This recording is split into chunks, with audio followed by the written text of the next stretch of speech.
Do you love cinnamon rolls but you're looking for a dairy-free version? I've got the perfect beginner recipe for you, and they look so good.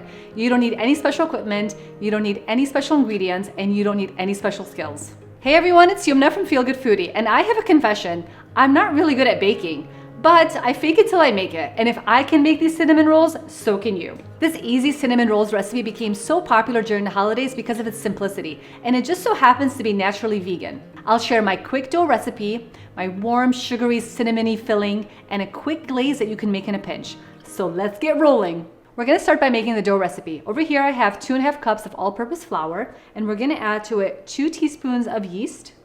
This is instant yeast.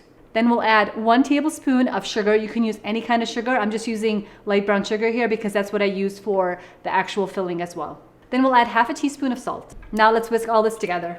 Now for the wet ingredients, we're going to add 1 cup of almond milk. Make sure the milk is warm so that it can activate the yeast. You can use any kind of milk you want. You can also just use regular dairy milk. I'm also adding 6 tablespoons of coconut oil, and I made sure to melt the coconut oil so that it's the same temperature as the milk. And that just makes it easier to combine everything together. You can also use just regular melted butter. Now I'm going to whisk everything together. It won't be completely homogeneous, and that's totally fine. Now we want to add it to the dry ingredients, and we just want to stir until the flour is well incorporated and the dough comes together. Okay, I moved everything aside, and what we're gonna do now is once you can't really mix it anymore with a spoon, you wanna go ahead and start kneading it. So I'm going to put it on this big surface, and I'm just gonna add some flour to knead it. And now we're just gonna go ahead and knead it for 3 to 5 minutes. And the dough feels so nice and warm. You're just gonna go ahead and knead it by hand. You can use a stand mixer if you wanted to, but it only needs about 3 to 5 minutes of kneading, so it won't even be necessary to use a stand mixer. Once the dough feels smooth and stretchy, you know it's ready. So we're gonna go ahead and add it to an oiled bowl. And now you wanna place it somewhere warm and let it rise for 1 hour.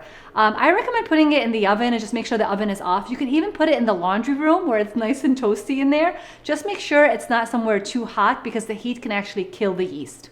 After an hour, you can turn the risen dough to a lightly floured surface. And now we wanna roll it into a long rectangle about 14 inches to 20 inches. And now we wanna brush some melted coconut oil to the surface of the dough. You'll need about 2 tablespoons. And on top of the melted coconut oil, we're going to add a mixture of brown sugar, lots of cinnamon, and nutmeg. And we're going to mix all that together. Just distribute the cinnamon sugar mixture all over the dough. And make sure to go all the way to the edges because it's just going to be so much more flavorful that way. And now starting at one of the ends, you want to go ahead and roll the dough gently but tightly. And for the most even cuts, I recommend cutting from the inside out, and that way it just kind of helps you control everything. The ends are going to be wonky looking, so don't worry about it. And now I have some melted coconut oil in a 9x13 baking dish. To really elevate the flavor, you can also make a pan sauce to go here, but I just chose to do some coconut oil. And now we're going to gently take the cinnamon rolls and add them to the baking dish. And don't worry if they don't look perfect, they're going to taste perfect, and that's what matters here.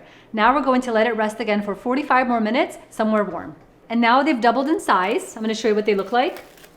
And they're going to continue to double in size again. So now we're going to bake it in the oven at 350 for 25 to 30 minutes. I just took these out of the oven, and now it's time to make the glaze. I keep the glaze really simple with just powdered sugar and almond milk, but you can also look on my website for an easy recipe that uses cream cheese as well. But for now, I'm just going to transfer the almond milk on top of the powdered sugar and use a whisk to combine. It literally comes together, you guys, in 5 seconds. So you can make this in a pinch. And I think it's just perfect for the cinnamon rolls because they're sweet enough on their own. So they just need a little bit of an icing on top. And now it's time for the magic. Time to drizzle the glaze right on top of the cinnamon rolls. And I recommend adding the glaze right before you serve the cinnamon rolls. That way it doesn't get hard, but it stays nice and glossy and soft. All right, time to serve these up because they smell so good. And I know Video Matt over here is getting super anxious. And this first one goes to Video Matt. Let's see what he thinks of the recipe. Awesome! He gave a bunch of thumbs up, you guys. So he loves the recipe, and I'm gonna put one for myself as well.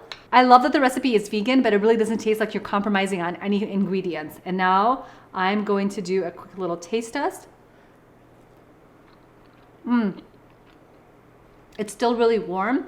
The dough is so soft and nice and airy. That cinnamon flavor is just perfect. And there's just the right amount of sugar, and you don't miss the butter. You don't miss the milk in this recipe at all. And so good. Be sure to check out the full recipe on the website with lots of tips and tricks for making these just perfect.